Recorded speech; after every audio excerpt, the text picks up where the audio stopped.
Hi guys, this is Kamisama from the Supreme Mech Commander dev group. This is a quick rundown of the basic game setup and gameplay mechanics that are introduced in our mod Supreme Mech Commander. Now one thing to keep in mind, Fuego Tigre and I are both big fans of Battletech, so we are actually keeping values and game mechanics as close as we can to the Battletech, as well as touching up on Mech Commander. Now this mod was designed to actually play it against other players, just player versus player, which is a blast by the way. But it actually also works pretty well against AI. Now when facing AI units, you want to make sure that you're facing either Aeon, Cybran, or Seraphim. Currently the UAF faction is the one that has our units and it will not work. The actual AI cannot control it.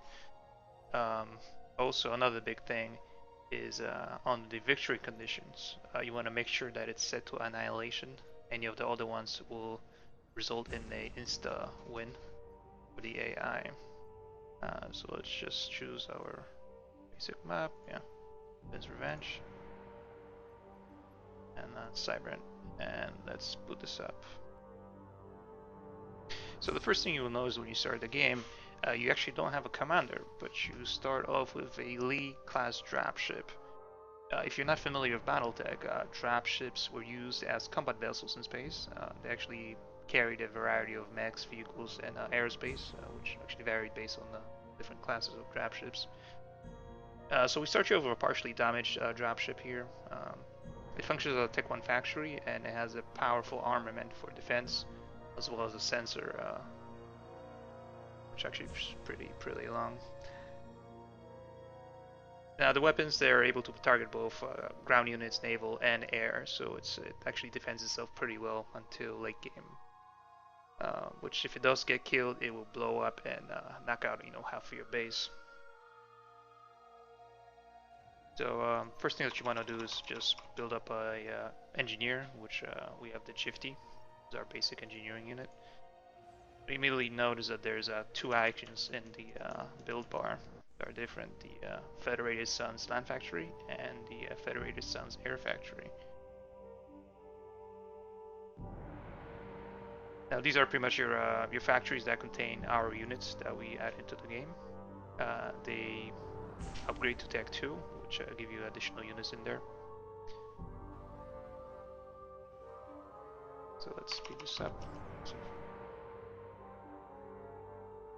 Once you have a factory up and running, you immediately notice the Battletech units in there.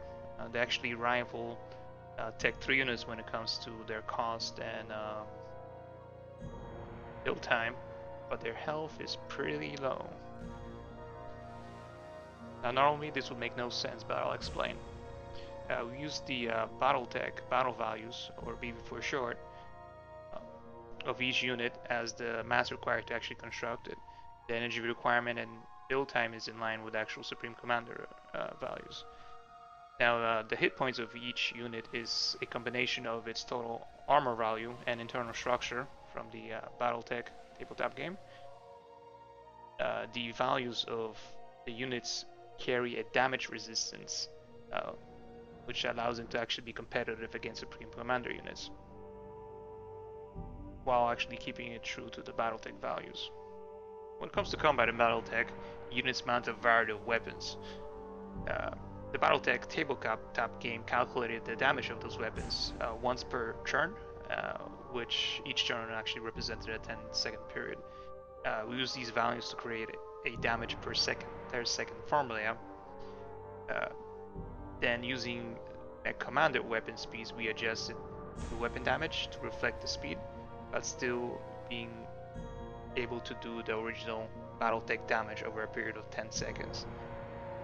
Now normally this value would be inadequate to kill any of the Supreme Commander units, so we use a special damage multiplier, so each weapon can deal effective weapon damage versus the Supreme Commander units, while actually keeping true to the Battletech values. Now, both weapon multipliers and armor resistances may change in the future as we do more testing, but for now it's pretty solid, especially when you start facing Tech 3 units. One thing you notice once you actually get into combat, our weapons miss, and they actually miss quite frequently, depending on the situation. That's something that actually Battletech had in it. Weapons would miss quite frequently. And let's see here, let's fire on.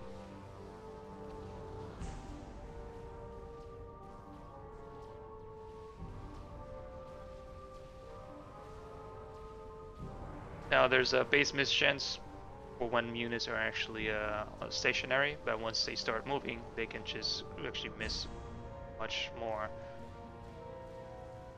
Missiles is a different situation. We actually had problems getting it programmed properly, so they don't miss that actually most of the time at all, so they actually just fire twice as slow to offset that. So Intel is something that makes Supreme Commander different from other games. Mech Commander also actually shreds Intel as well, which we use as a basis for our Intel system. Compared to normal units, some Battletech units actually carry sensors, as well as BU Active Probe and ECM. All mechs and aerospace fighters have some type of sensor on them. Vehicles can carry sensors. For instance, the little Pegasus tank right here is a specialized unit. He has a sensor system on him. Probably you just use for scouting. Now, BU Active Probe, or BAP for short, counters ECM, similar to what Omi Sensor does in Supreme Commander. Some units carry ECM, like the Gutineer tank right here. But in future, we're actually going to have some additions, like for instance the Raven 3L and possibly maybe the Atlas K2 as well. Hopefully you guys are actually having fun and enjoying the mod, but do let us know what you actually think about the mod on our mod database page. So take care and have fun.